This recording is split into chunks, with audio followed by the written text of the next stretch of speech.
అమ్మ నమస్కారం అమ్మ. నమస్కారం అమ్మ. అమ్మ కామన్‌గా ఏదైనా పూజ చేసేటప్పుడు అది గుళ్ళో అయినా, ఇంట్లో అయినా పూజారుల ఎదుట చేసేటప్పుడు ముక్కు మూసుకోండి అని చెప్తూ ఉంటారు. ఇలా ముక్కు మూసుకోండి అని ఎందుకు చెప్తారు?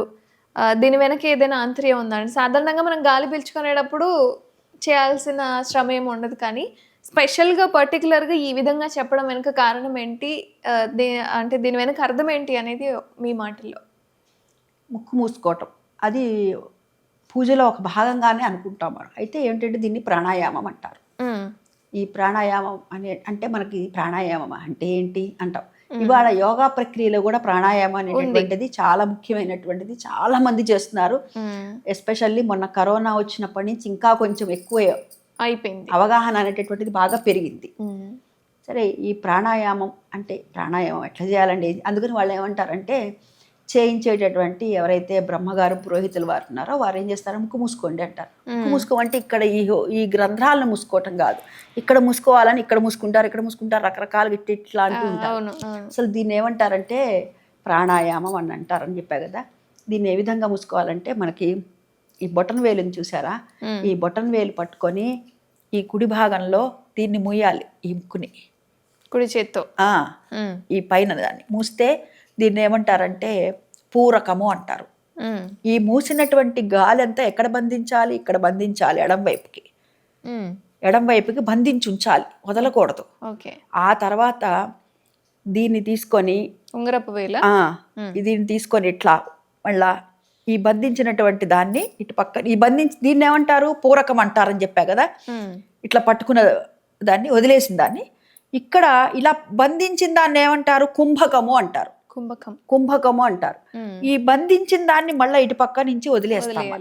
దాన్ని ఏమంటారంటే రేచకము అంటారు.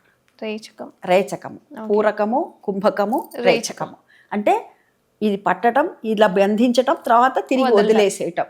అంటే చూడండి, మనము పూజ చేసేటప్పుడు బాహ్యంగా శుద్ధి అవుతాం, అవునా?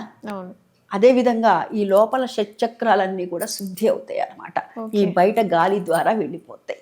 అది అందుకని చెప్పి అది కాకుండా ఇది ఒక రకం కారణం.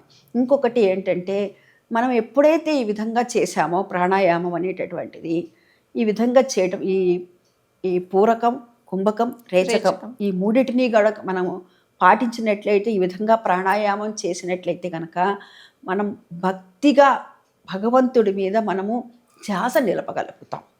అందుకని చెప్పి మన పెద్దవాళ్ళు దీన్ని ఏర్పాటు చేశారనమాట. ఈ ప్రాణాయామం అనేటటువంటి మనం చేసేటటువంటిది నిత్య పూజలు కావచ్చు, నైమిత్తిక పూజలు కావచ్చు, కామ్య పూజలు కావచ్చు, ఏ పూజకైనా కానీ ఇది ముఖ్యమైనటువంటిది.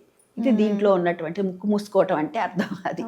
సో ఎప్పుడన్నా పూజ చేసినప్పుడు మనల్ని ముక్కు మూసుకోండి అని అంటున్నారు అంటే ఏదో అని చెప్పి ఇలా చేస్తూ ఉంటాం. కాబట్టి కామన్గా మనం బయట శుభ్రంగానే ఉంటాం, స్నానం చేసుకుంటాం, నచ్చిన వస్త్రాలు వేసుకొని పూజలు చేస్తూ ఉంటాం. కానీ ఇన్నర్గా లోపల భాగాలు కూడా శుద్ధిగా ఉండాలి అన్న ఉద్దేశంతో ముక్కు పట్టుకోమని అంటూ ఉంటాం. మన పూర్వీకులు ఏర్పాటు చేసినటువంటిది. లోపల కూడా శుద్ధి అవటం, షట్చక్రాలు, అది నా బంధించినటువంటి గాలిని నాభి దాకా కూడా పట్టి పెట్టాలన్నమాట. అప్పుడు ఏమైతుంది, ఆ తర్వాత వదులుతాం కదా మనం, వదిలినప్పుడు ఏమవుతుంది, అంతా శుద్ధి అయిపోతుంది అనమాట. అది అందుకని చెప్పి మన పూర్వీకులు దీని అంటే మన ధ్యాస పెట్టడానికి కూడా కారణం ఇది.